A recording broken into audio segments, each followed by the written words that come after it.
जय हिंद स्टूडेंट। आज हम सीखने वाले हैं 13 दिसंबर के इतिहास के बारे में, तथ्य और महत्वपूर्ण घटनाओं के बारे में। तो चलिए शुरू करते हैं आज का विषय। आज तारीख 13 दिसंबर 2025 है। आप लोग जानते हैं तारीखें आमतौर पर कैलेंडर पर सिर्फ एक नंबर नहीं होते हैं। क्या होते हैं वो?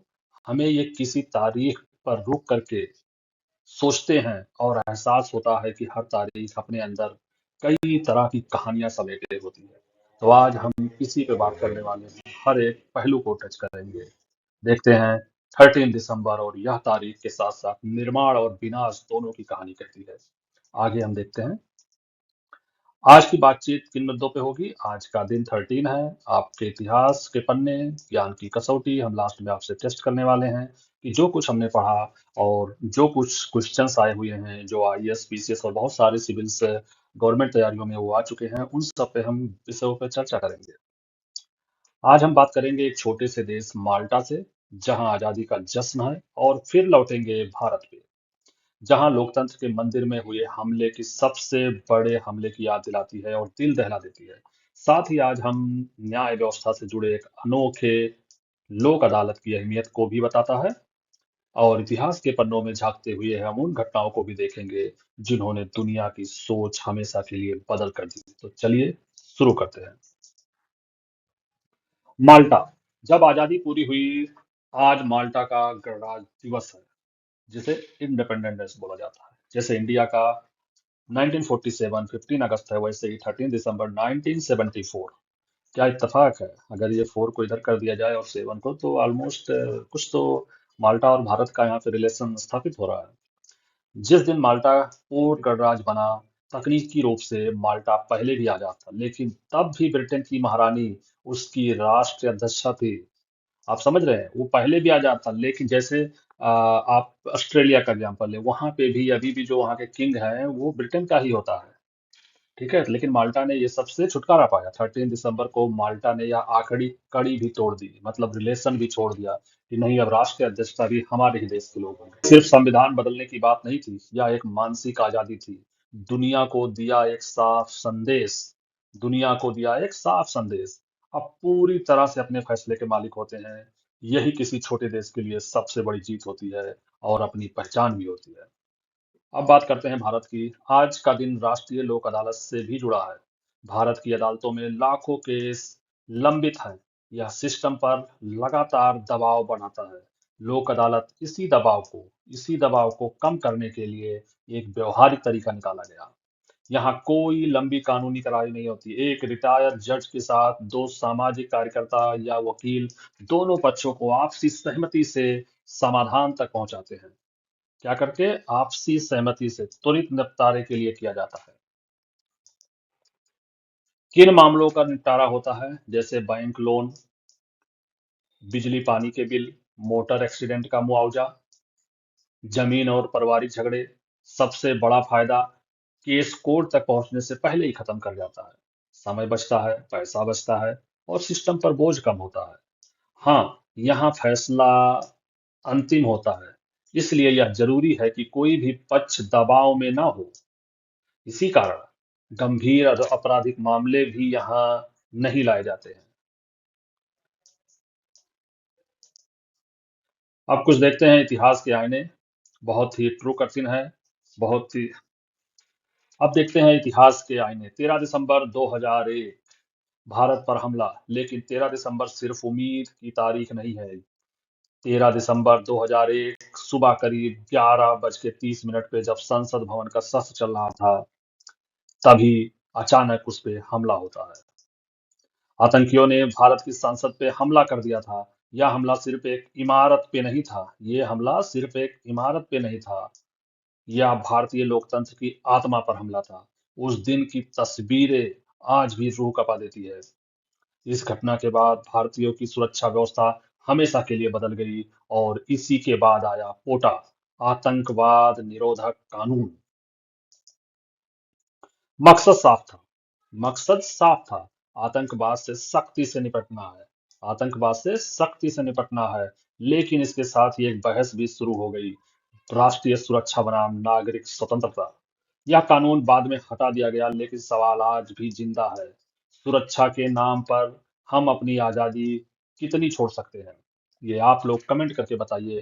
क्या अपनी आज़ादी सुरक्षा के नाम पे हम लोग क्या चाहिए? हमें सुरक्षा चाहिए, और अगर आज़ादी भी साथ में चाहिए तो कुछ ऐसे कड़े कानून बनाने पड़ेंगे, और हम लोगों की अपनी आज़ादी थोड़ी बहुत छोड़नी भी पड़ेगी।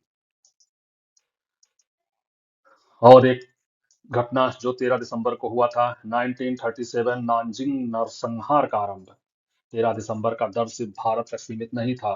1937 में चीन के शहर नानजिंग में मानव इतिहास की सबसे भयानक नरसंहार की शुरुआत हुई। जापानी सेना ने 6 हफ्तों तक हत्याएं, बलात्कार और तबाही मचाई। लाखों निर्दोष लोगों को कत्लेआम कर दिया गया। यह घटना आज भी यह घटना आज भी चीन और जापान के रिश्तों पर गहरे जख्म की तरह मौजूद है। युद्ध खत्म हो जाते हैं, लेकिन उनके घाव पीढ़ियों तक जिंदा रहते हैं। अब एक बहुत ही दिलचस्प चीज है, ये वेस्ट के लिए खोज है, पर वहां के निवासियों के लिए ये कब्जा हो सकता है। इसीलिए हम लोग इसको पढ़ने वाले हैं, खोज या कब्जा। 13 दिसंबर 1642 में डच नाविक एबल टैम्सन ने न्यूजीलैंड को देखा। क्या पहले न्यूजीलैंड नहीं था, जैसे भारत को देखा गया था, या फिर अमेरिका को खोजा गया था? क्या इससे पहले ये सब एग्जिस्ट नहीं करते थे? लेकिन इतिहास उन्हें ऐसे क्यों लिखता है कि एक नई दुनिया या एक नई कंट्री की खोज हुई? यूरोप के लिए यह एक खोज थी, लेकिन वहां पहले से माओरी लोग रहते थे। माओरी लोग न्यूजीलैंड के मूल निवासी हैं। तो सवाल उठता है, क्या इसे खोज कहा जाए या किसी दूसरी दुनिया में दखल? यह वही मोड़ था जहां ज्ञान का विस्तार और उपनिषदवाद दोनों साथ चले। दुनिया जुड़ी जरूर, लेकिन बराबरी से नहीं। तो कब हुई थी खोज इसकी? अगर हमें पास होना है तो आंसर में तो यही लिखना पड़ेगा कि खोज हुई थी। न्यूजीलैंड की खोज एबल टैम्समैन ने की थी, और 1642 में। अब कुछ आप लोगों की ज्ञान की परीक्षा लेते हैं। कुछ प्रश्न उत्तर हैं और किससे रिलेटेड हैं? जो हम लोगों ने ऊपर पढ़े हैं उसी से रिलेटेड है। तो चलिए, ज्ञान की कसौटी पे अपने आप को परखिए। अगर आप अभी तक हमारे साथ बने हुए हैं तो वीडियो को लाइक और सब्सक्राइब करना ना भूलें। तो प्रश्न पहला है, माल्टा गणराज्य दिवस, माल्टा रिपब्लिक डे कब मनाया जाता है? ए 12 दिसंबर को है। दूसरा सवाल है, दूसरा दिखा रहा है यहाँ पे 13 दिसंबर, और 14 दिसंबर या 15 दिसंबर। तो आज का जो करेक्ट आवाज जवाब होगा, जो हम लोगों ने ऊपर पढ़ चुका है, 13 दिसंबर को। यहाँ की जो महारानी है, जो यहाँ के जो राष्ट्राध्यक्ष थे, वो ब्रिटेन की महारानी हुआ करती थी। तो इन्होंने इसी दिन को चुना, और कब? 1974 में। 13 दिसंबर 1974 में चुना कि हम अब से जो राष्ट्राध्यक्षता होगी वो माल्टा की ही होगी। 13 दिसंबर 2001 को भारत में कौन सी प्रमुख घटनाएं हुई थी? कारगिल युद्ध हुआ था, या पोखरण परीक्षण हुआ था, या आतंकी हमला था, या फिर आपातकाल लागू था? तो ये हुआ था, क्या है? संसद पर आतंकी हमला। भारत में नेशनल लोक अदालत का मुख्य उद्देश्य क्या है? भारत में नेशनल लोक अदालत का मुख्य उद्देश्य क्या है? चुनाव कराना? नहीं। नए कानून बनाया? ये तो संसद में बनेगा। टैक्स वसूली करना? ये तो भैया अपना आईटी देखेगा। चुनाव कराना इलेक्शन कमीशन देखेगा। या फिर सी, मामलों को त्वरित निपटान करना? तो भैया सी सही है, बाकी सब गलत है। ठीक है। अब आते हैं क्वेश्चन नंबर 4 पे। न्यूजीलैंड की खोज किसने की थी? जेम्स कुक ने, कोलंबस ने, वास्को डी गामा ने, या एबल टैस्मैन ने? तो सही जवाब है एबल टैस्मैन ने की थी। संसद पर हमला किस वर्ष हुआ था? बताओ, कमेंट करके आप लोग बताओ। 2001 में हुआ था। माल्टा की राजधानी क्या है? ये तो हमने ऊपर भी शायद नहीं पढ़ा इसके बारे में। माल्टा की राजधानी क्या है? रोम है, एथेंस है, या फिर लिस्बन है, या फिर वेलेटा है? तो क्या है? ये वेलेटा है। बहुत ही छोटा कंट्री है, बहुत ही, इसको बहुत से लोग पहचान भी नहीं पा रहे ये कहाँ पे स्थित है माल्टा। और हम आते हैं सेवंथ क्वेश्चन पे। तो लोक अदालत किससे संबंधित है? तो ये है न्याय व्यवस्था से। सांसद पर हमला किस संस्था से जुड़ा हुआ था? भारतीय लोकतंत्र से। 13 दिसंबर को भारत में आमतौर पे क्या आयोजित किया जाता है? राष्ट्रीय लोक अदालत किया जाता है। तो आप लोग इन प्रश्न उत्तरों को यहाँ से भी आप देख सकते हो, क्या कौन सा किसका सही है। और आप आते हैं लास्ट में, आप देखोगे कि 13 दिसंबर न्याय, लोकतंत्र और इतिहास का सबक है। तो उससे निष्कर्ष क्या निकलता है कि 13 दिसंबर हमें सिखाता है कि कोई भी तारीख सिर्फ एक दिन की तारीख नहीं होती। वह संघर्ष, उम्मीद, गलती, सीख और इंसानियत की पूरी कहानी होती है।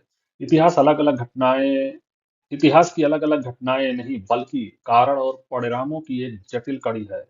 और जब हम किसी तारीख को याद करते हैं तो हमें यह भी सोचना चाहिए कि उस दिन की गूंज आज हमारे फैसलों में कैसे सुनाई देती है। इसी विचार के साथ आज की बातचीत पे हम यही विराम देते हैं। मिलते हैं अगले क्लास में, तब तक के लिए जय हिंद, जय भारत।